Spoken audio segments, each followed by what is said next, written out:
Samuel Hayes thought he'd seen the worst of what men could do. He'd seen it in the mud-soaked trenches of the war, in the cold, dead eyes of boys who should have been home planting corn. He thought he'd buried that part of the world when he bought his ranch. 20 years of wind and silence his only companions. He was a man who believed he'd outrun the devil himself.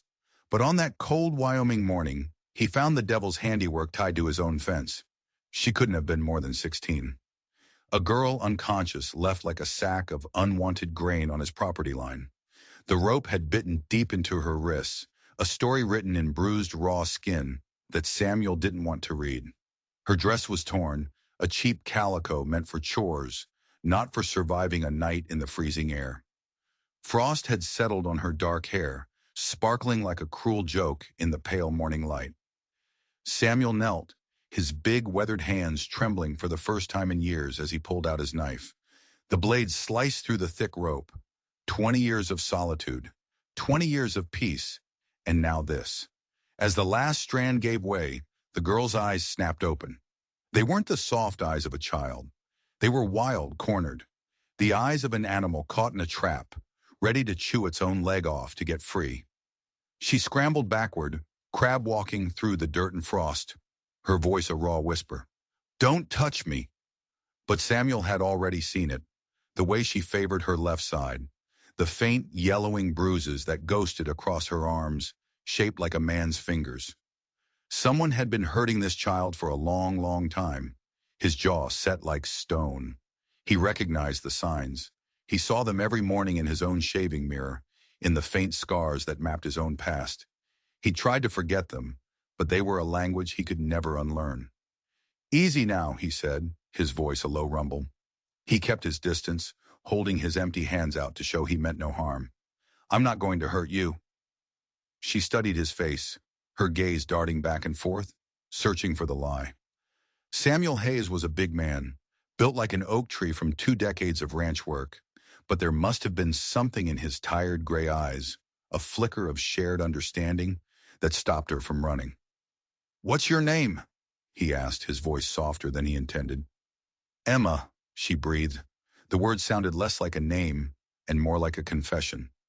Samuel's eyes drifted to the rope still clutched in his hand, then to the deep wheel tracks cutting through the frost, leading away from his fence.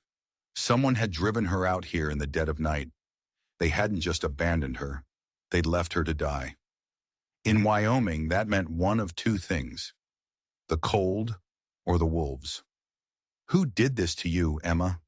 Her face went completely, unnervingly blank. It wasn't the confusion of someone who couldn't remember.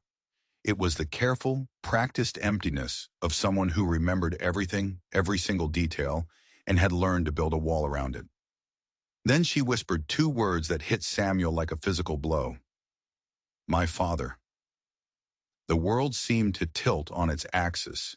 He'd spent a lifetime running from the memory of his own father's fists, and now that same ghost was staring back at him through this girl's haunted eyes. He felt the old rage, cold and familiar, stir in his gut. He stood up slowly, his mind a whirlwind. The smart thing, the safe thing, was to take her to town. Hand her over to Sheriff Morrison. Let the law handle it. But he knew how that story ended. Morrison was a company man, a politician with a badge who valued order over justice. He'd ask a few questions, accept a few lies, and Emma would end up right back where she started, in a home where she was hurt, or worse. "Can you walk?" he asked. Emma nodded, pulling herself to her feet with a wince. She held herself perfectly still, her shoulders hunched, like a soldier expecting the next shell to land. Samuel saw the posture, and his decision was made. He'd spent 20 years minding his own business. That ended today. "Come on then," he said, turning toward his small, sturdy cabin. "Let's get you inside."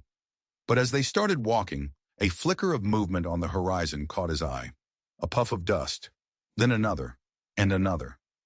It was a dust cloud, miles away, but growing fast.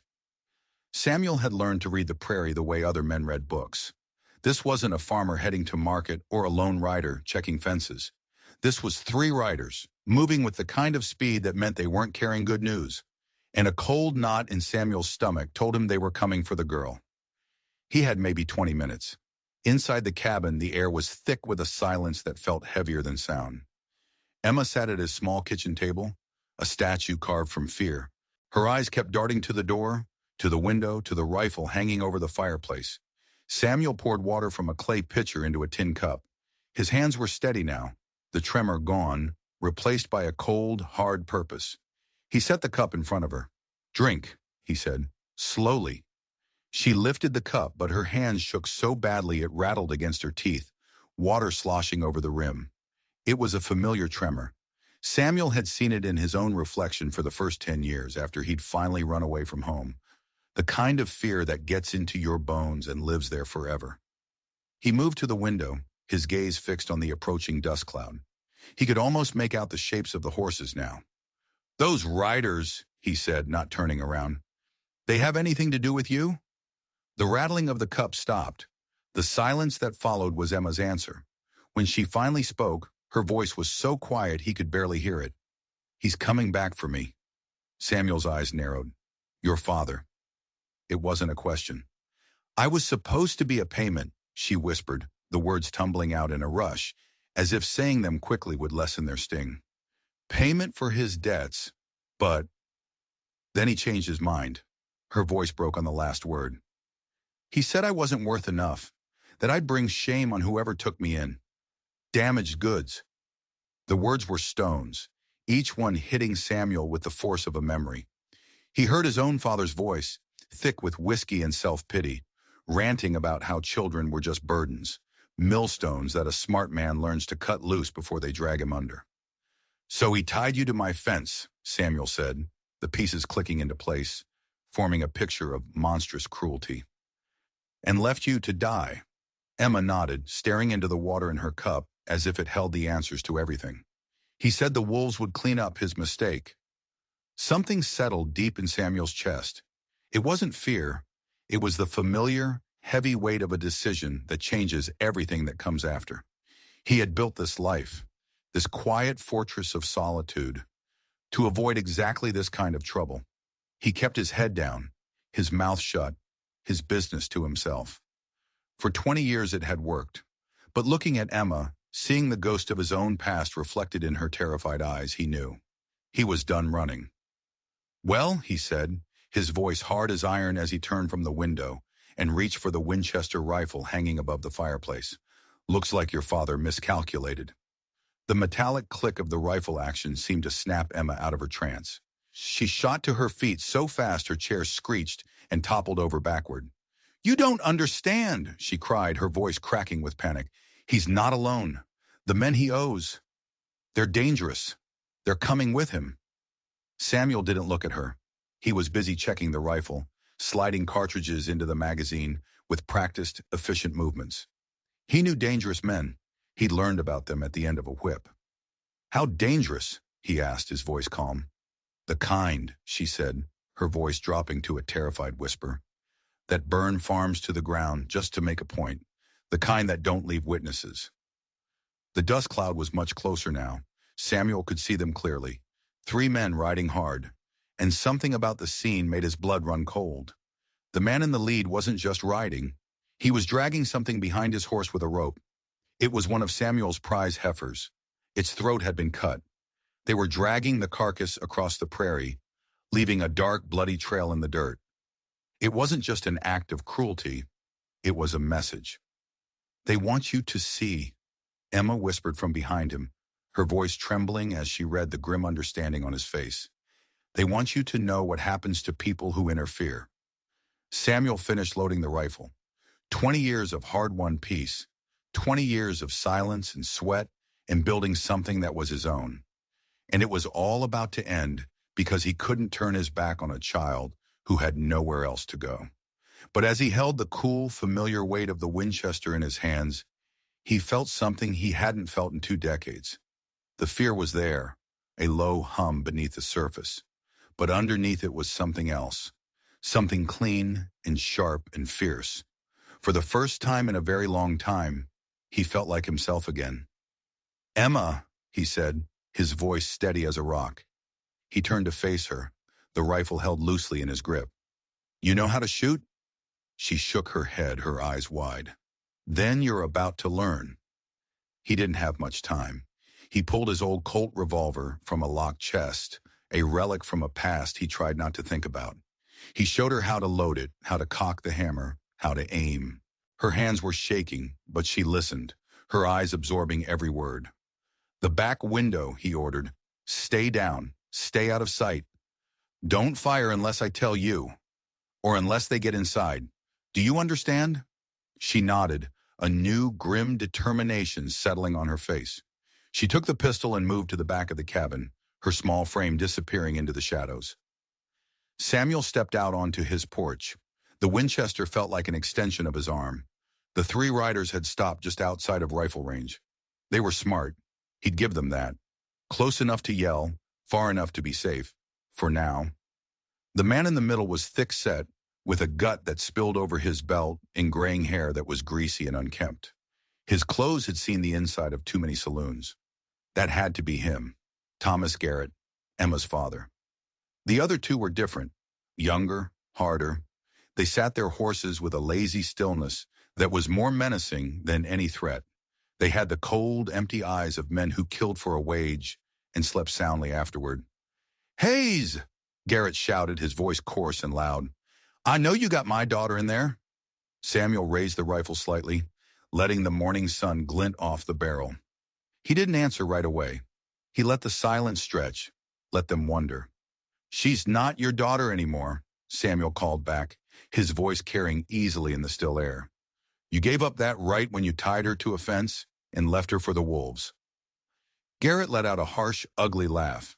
"That little witch belongs to me until I say different. Now send her out, and we'll call this business done."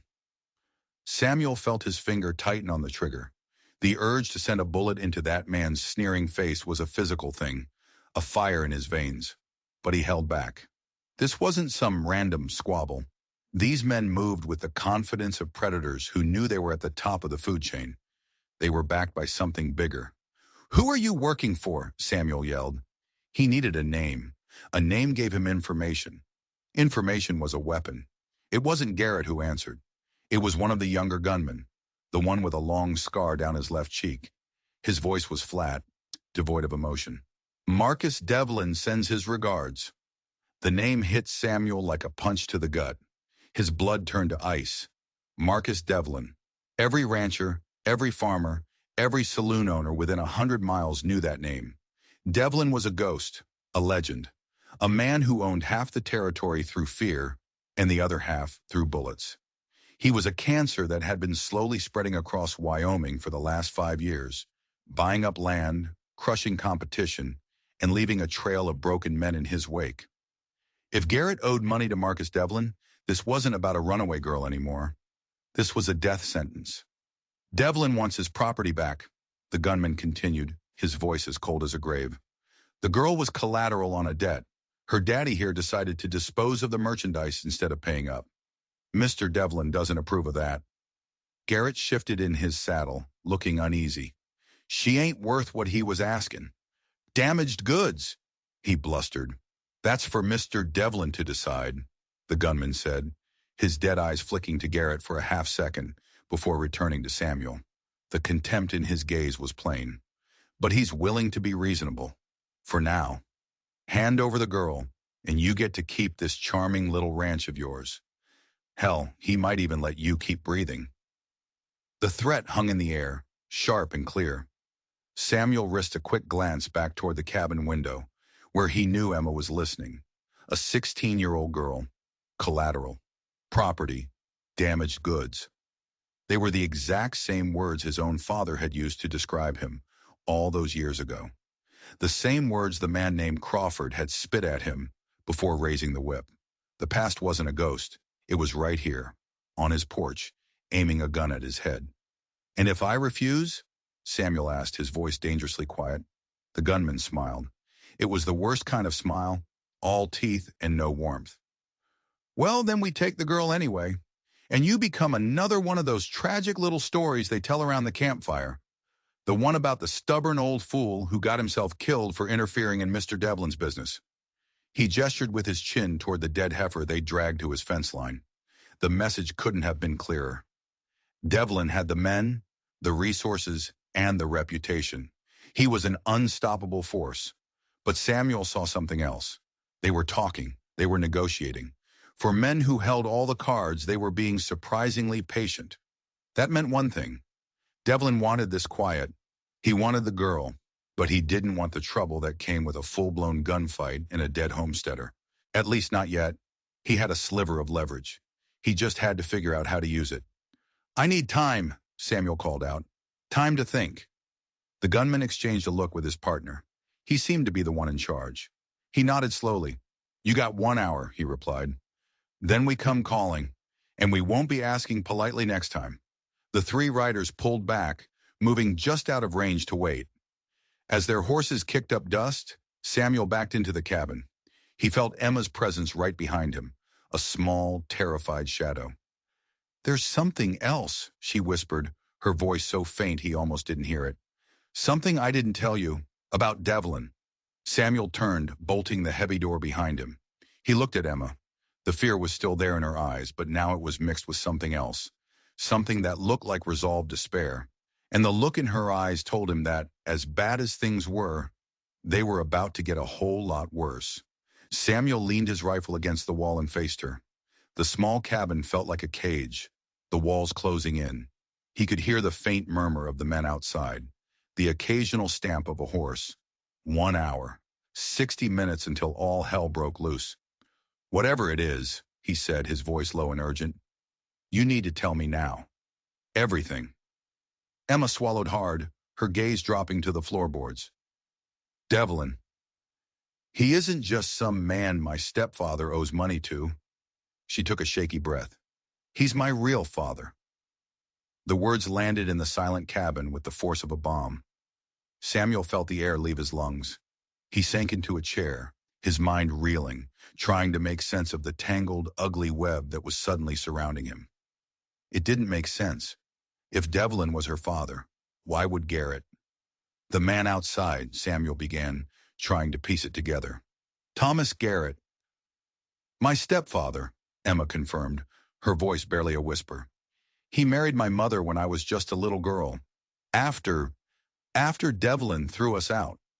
The pieces started clicking into place, forming a picture that was darker and more twisted than Samuel could have imagined. "Devlin abandoned you, you and your mother." Emma shook her head, a bitter, mirthless smile touching her lips.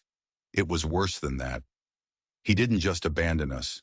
He erased us, told everyone we were dead. My mother spent the rest of her life looking over her shoulder, terrified he'd come back." "And then he did," Samuel said, the grim reality settling in. "Not until after she died last year," Emma said. "When I turned 16 last month, he sent word. He decided he wanted me back." She clenched her hands into small, white-knuckled fists. Not as a daughter, as a possession, something he'd left behind and now wanted to reclaim. Samuel's jaw tightened. He'd known men like Devlin in the war, officers from wealthy families who treated their soldiers like pawns, their lives expendable for the sake of a map coordinate, men who believed their will was the only law that mattered. "Thomas owed Devlin money from a poker game," Emma continued, the story pouring out of her now. "A huge debt. Devlin made him an offer, forgive the entire debt, in exchange for me." The sickness rose in Samuel's throat. This wasn't a transaction. This was slavery. "But Thomas panicked," she said, her voice dropping lower. "He got scared. He knew. He knew that if Devlin found out what kind of man he really was, what he'd been doing to me all these years, Devlin would kill him, not for hurting me, but for damaging his property." The cabin fell dead quiet. The unspoken truth hung in the air between them, thick and suffocating. Now Samuel understood. The constant fear in her eyes, the way she flinched from a sudden movement, the old bruises hidden under her sleeves. Thomas Garrett wasn't just a coward who'd abandoned a child to die. He was a monster. "So instead of facing Devlin's anger," Samuel said, his voice a low growl, "he decided to get rid of the evidence. Make it look like you ran away and got taken by wolves. Then he could tell Devlin you were already gone when the debt came due. Emma nodded, tears finally welling in her eyes and tracing clean paths through the dirt on her cheeks. Samuel stood up and paced to the window. He peered through a crack in the shutters. The three riders were still there, waiting patiently. But he saw them differently now. The gunman wasn't just a hired thug. He was Devlin's man, sent to collect Devlin's property. And Thomas Garrett wasn't just a deadbeat father. He was a terrified animal caught between two predators, willing to sacrifice his own stepdaughter to save his worthless skin. This wasn't just about protecting a girl from her abuser anymore. This was about keeping her from falling into the hands of a man who'd already thrown her away once, and now wanted to own her for his own twisted reasons. "There's more," Emma said, her voice regaining a sliver of strength. "Devlin doesn't know. He doesn't know what Thomas has been doing. If he finds out, he'll kill Thomas, I'm sure of it. But then, he'll still take me." Samuel turned back to face her. "And you'd rather die than go with either of them." It wasn't a question. He saw the answer in the fierce, desperate set of her jaw. It was the same choice he had made all those years ago. The choice between a life in chains and the terrifying freedom of nothing left to lose. A heavy silence settled between them. He looked at this girl, this child who had endured more than anyone should, and he saw himself. He saw the 15-year-old boy, scared and alone, with nothing but the clothes on his back and a burning hatred in his heart. "Emma," he said slowly, the words feeling strange and heavy in his mouth. "There's something you should know about me. Something that might help you understand why I'm not turning you over to them." She looked up, her tear-filled eyes meeting his. "My own father," Samuel began, the story he hadn't told anyone in 20 years finally coming to the surface. "He sold me, when I was 15, to a man named Crawford, a freight boss with a mean streak and a heavy hand. Said I was payment for a gambling debt." Emma's eyes widened in disbelief. She had been searching for an escape, for a protector. She had stumbled upon the one man in all of Wyoming who understood her nightmare because he had lived it himself. "I spent 2 years as that man's slave," Samuel continued, his voice flat, as if he were recounting someone else's life. "He worked me from sunup to sundown, and if I was too slow, or if he was just in a mood, he used a whip." He instinctively touched his back, where the crisscross network of scars still burned under his shirt. "The reason I've lived alone for 20 years is because I swore an oath to myself. I swore that no one would ever have power over me again. Ever." Outside, one of the riders shouted, his voice muffled by the cabin walls. "Time's almost up, Hayes." Samuel looked at Emma. He saw his own past, his own pain, his own terror, mirrored in her young face. He had spent 2 decades building walls to keep men like Devlin and Garrett and Crawford out. He had run from that world and hidden himself away. But Emma couldn't run. She was 16, alone, and trapped. And the world he had run from had just kicked down his door. "What are you thinking?" she whispered, her voice trembling. Samuel walked over and picked up the Winchester. He checked the ammunition again, the smooth brass cartridges a comforting weight in his hand. He looked not at Emma, but past her, through the window, at the men who thought they could just take what they wanted. "I'm thinking," he said, a cold, dangerous smile touching his lips for the first time. "It's time I stopped running." Samuel unbolted the door and stepped back onto the porch. The sun was higher now, casting short, sharp shadows on the hard-packed earth. The hour was up. The 3 riders were already moving, their horses walking forward in a slow, deliberate line, closing the distance. "Time's up, Hayes," Thomas Garrett yelled, trying to sound confident, but a nervous tremor rattled his voice. "Hand over the girl, and we'll ride out of here, peaceful-like." "Can't do that, Garrett," Samuel replied, his voice calm and even. It carried across the open space between them, a clear and final answer. The Winchester rested comfortably in the crook of his arm. The lead gunman, the one with the scar, nudged his horse forward. A chilling smile played on his lips. "Then you've chosen poorly, old man." He reached for the pistol on his hip, but before his fingers could close around the handle, a new sound cut through the tense silence. It was the thunder of approaching hoofbeats, coming fast from the ridge behind Samuel's cabin. It wasn't just a few riders. It was a small army. At least 6 more men, cresting the ridge and charging down the slope, their horses kicking up a massive cloud of dust. Thomas Garrett's face went from a sneer to a mask of pure, stark terror. His skin turned a pasty white. No, no, he wasn't supposed to come himself. Samuel felt his blood run cold. He knew, even before the man leading the charge came into clear view, who it had to be. Marcus Devlin. He rode a magnificent black stallion that moved with an arrogant grace, and he sat in his expensive leather saddle like a king surveying his domain. Devlin was older than Samuel had expected, maybe 50, with a shock of silver hair and a tailored coat that looked ridiculously out of place in the rugged Wyoming wilderness. He was flanked by men who were even harder looking than the first two, each one armed to the teeth. Well, well, Devlin said, his voice smooth and cultured as he reined in his horse, letting it step delicately around the dead heifer. His pale, intelligent eyes took in the scene with a flick of his gaze. What a fascinating little tableau.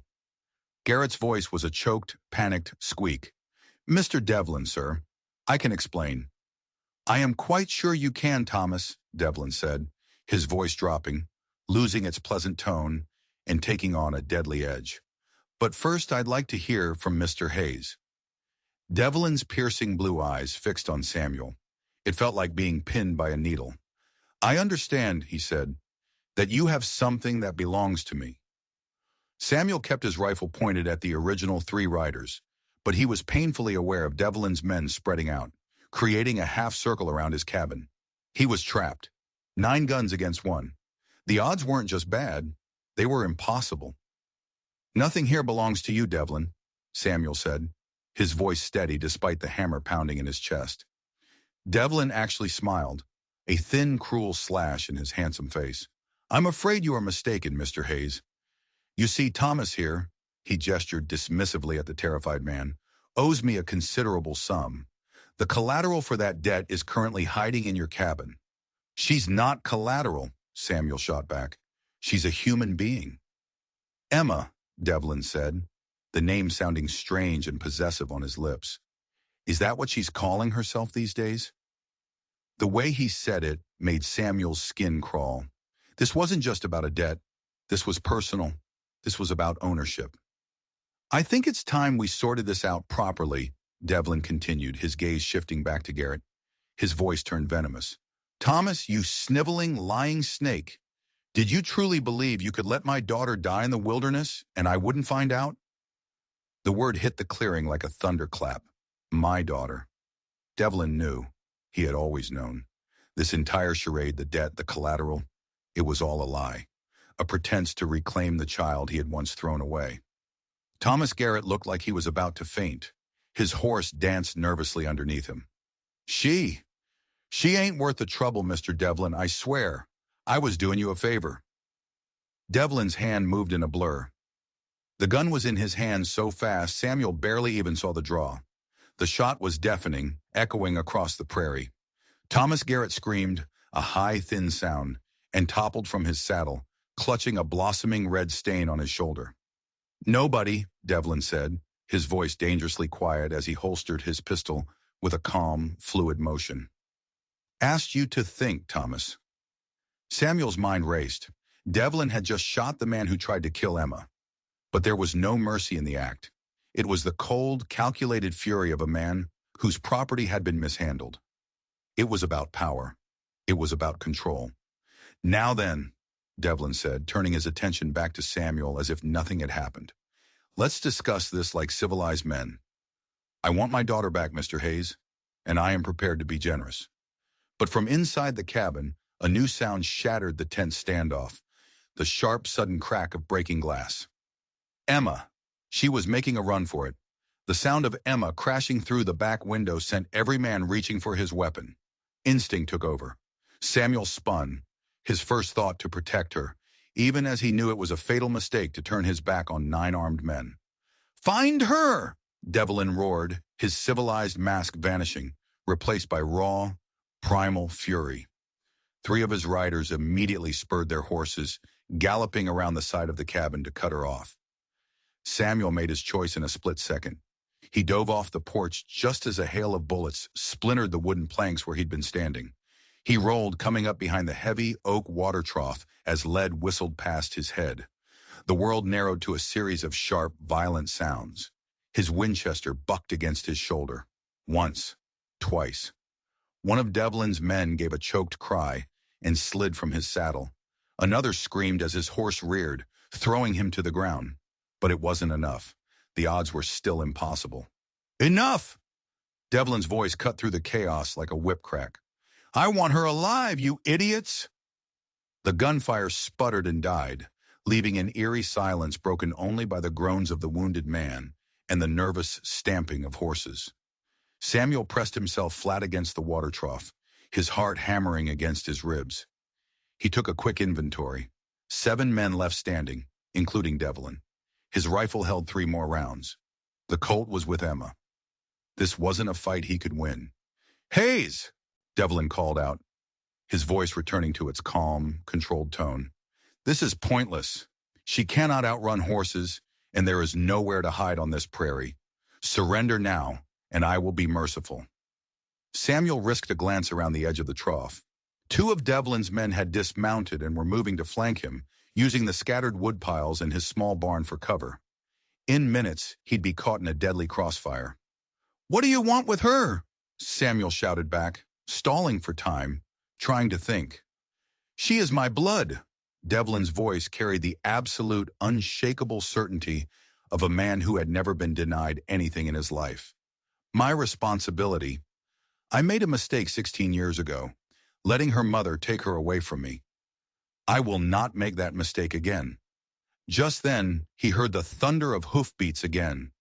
The riders he'd sent after Emma were returning. Had they caught her? Boss! One of them yelled as they reined in their horses. She's holed up, in the rocks behind the ridge. She's got a pistol, and she knows how to use it. Took a shot at Jimmy. A wave of fierce pride and relief washed over Samuel. Emma had made it. She'd made it to the rocky outcropping a half-mile back, a natural fortress of jagged granite boulders. It was the place he went to shoot, a place with good cover and clear sightlines. She could hold them off there, for a while. Stubborn girl, Devlin muttered, a flicker of something, annoyance, respect, in his eyes, just like her mother. That was his chance. While Devlin's attention was diverted, Samuel broke cover. He sprinted from the water trough toward the relative safety of the cabin corner, bullets kicking up dust at his heels. He slammed his back against the rough log walls, gasping for breath, his lungs on fire. You are only delaying the inevitable, Hayes, Devlin yelled, his frustration growing. I have 20 more men an hour's ride from here. When they arrive, this ranch will cease to exist. Do you understand me? Samuel believed him. Devlin could lay siege to this place for weeks if he wanted to. Eventually, Emma would run out of bullets. She'd run out of water. She'd run out of hope. But something in Devlin's tone, an undercurrent of impatience, told Samuel the man didn't want to wait an hour. He wanted this over now. Why not just let her go? Samuel shouted, his voice hoarse. You threw her away once. Why is she so important to you now? The silence stretched on. Samuel wondered if he'd finally pushed the man too far. When Devlin finally spoke again, his voice was different. The anger was gone, replaced by a strange, hollow weight that seemed to suck all the air out of the prairie. Because she is the only family I have left, Devlin said, the words quiet, yet carrying to Samuel as clearly as a scream. Because 16 years ago, I let my pride, my arrogance make a choice for me. I let them go, and every single day since, I have regretted it. His voice turned darker, twisting into something obsessive and frightening. I will not make that mistake twice. This wasn't about fatherhood. This was about possession. Devlin wasn't trying to right a wrong. He was trying to reclaim a thing he saw as his, to soothe a 16-year-old wound to his pride. From the rocks behind the ridge, the sharp crack of Emma's pistol echoed through the clearing. One of Devlin's men cursed and clutched his arm. 8 men left. But as Samuel peered around the cabin corner, he saw Devlin reach into his saddlebags, and what he pulled out made Samuel's blood freeze in his veins. It was a stick of dynamite. Last chance, Hayes, Devlin called out, his voice booming with grim finality. He held up the dynamite for Samuel to see. You convince her to come down from there, or I will blast those rocks to dust with her still in them. Samuel watched, horrified, as Devlin calmly and expertly prepared the charge. He attached a blasting cap and a long fuse with steady, practiced hands. This wasn't a bluff. This was a man who had run out of patience. He would rather see Emma blown to pieces than let her defy him. He would destroy what he couldn't possess. You have 1 minute to talk some sense into her, Devlin shouted, striking a match and touching the flame to the end of the fuse. The fuse sparked to life, a hissing, sputtering snake of fire eating its way toward detonation. Samuel made the hardest decision of his life. He dropped his rifle. He stepped out from behind the cabin, his hands raised high in surrender. Emma! He shouted, his voice raw, directed toward the rocks. Come down! It's over! Her reply came back, clear and defiant, ringing with the courage of someone with nothing left to lose. I'd rather die up here. No! Samuel's voice cracked with desperation. He could see the fuse burning shorter, maybe 30 seconds left. His mind was a frantic storm, searching for a way out, an angle he'd missed. Any chance at all to save the girl who had somehow, in the space of a few hours, reminded him what it meant to fight for someone. And then he saw it, the one piece of leverage he had left, the one thing Devlin cared about more than the girl herself, his own pride. Devlin! Samuel roared, his voice cutting through the tension. You throw that dynamite, and you'll die never knowing the truth. The truth about what Thomas Garrett did to her. The fuse sizzled. 10 seconds. Devlin's eyes, which had been fixed on the rocks, snapped to Samuel. The hand holding the dynamite paused. What truth? He demanded. Why do you think he was so desperate to get rid of her? Samuel yelled, walking forward slowly, his hands still raised. Why do you think he left her to die instead of just handing her over to you? What do you think a man like that has been doing to your daughter for the past 10 years? 5 seconds. He saw the flicker of understanding in Devlin's eyes, then confusion, then a dawning, sickening horror that contorted his handsome features into an ugly mask of rage and disbelief. He finally understood. The man's hand moved, a fraction too late, to pinch out the fuse as time ran out. Samuel didn't hesitate. He ran. He launched himself forward, a desperate flying tackle, not at the dynamite, but at Devlin himself. They collided in a brutal tangle of limbs. The lit stick of dynamite flew from Devlin's grasp, tumbling end over end through the air. It landed harmlessly in the open dirt 20 yards away. The explosion was immense. It shook the very ground beneath them, a deafening roar that sent a plume of dirt and rock high into the sky. Debris rained down on everyone as a shock wave washed over the ranch. When the dust began to settle, Samuel found himself on the ground, the wind knocked out of him, staring up the barrel of Devlin's Colt. But Devlin wasn't looking at him. His eyes, burning with a murderous fire Samuel had never seen in any man, were fixed on Thomas Garrett. The pathetic man was trying to crawl away through the dirt, his wounded shoulder leaving a bloody trail behind him. Thomas, Devlin said, his voice a deadly, quiet whisper that was more terrifying than any shout. Come here! What happened next was swift, brutal, and inevitable. Garrett begged. He pleaded. It didn't matter. Devlin's remaining men watched in stony silence as their boss administered his own terrible brand of justice. When it was over, Devlin stood over the body, his chest heaving. And then he did something that surprised everyone. He looked up toward the rocks where Emma was still hidden. His face was a wreck of conflicting emotions. Grief, rage, and a profound, soul-deep shame. He called out to her, and his voice was broken, stripped of all its arrogance and power. It was the voice of a man utterly defeated. Emma, he cried, the name a raw wound. I'm sorry. The words echoed across the silent prairie.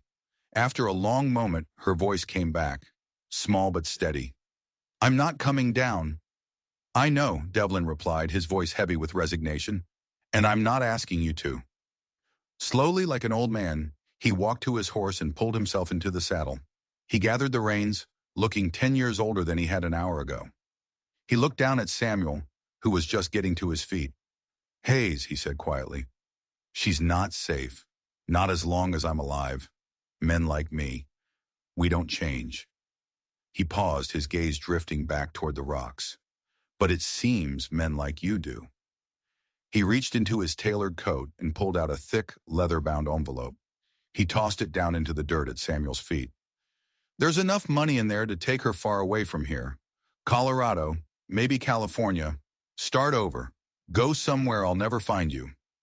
Samuel stared at the envelope, then back at the man on the horse. Why? Devlin looked toward the rocks one last time, and a look of profound, eternal loss crossed his face. Because 16 years ago, I failed to be her father, he said, his voice thick with a regret that would haunt him for the rest of his days. Today, you succeeded. With that, he turned his horse. He and his remaining men rode away, not looking back, leaving Samuel alone in the silence, with two bodies in the dirt, in the weight of an impossible gift at his feet. An hour later, when the dust had long since settled and the sun was beginning its slow descent, Emma finally came down from the rocks. They didn't speak. There were no words for what had happened. They buried Thomas Garrett in a shallow, unmarked grave. They packed what little Samuel owned into saddlebags. As the sun dipped below the horizon, painting the sky in fiery strokes of orange and purple, they mounted their horses and rode south, toward Colorado, toward a new life neither of them could have dared to imagine just that morning.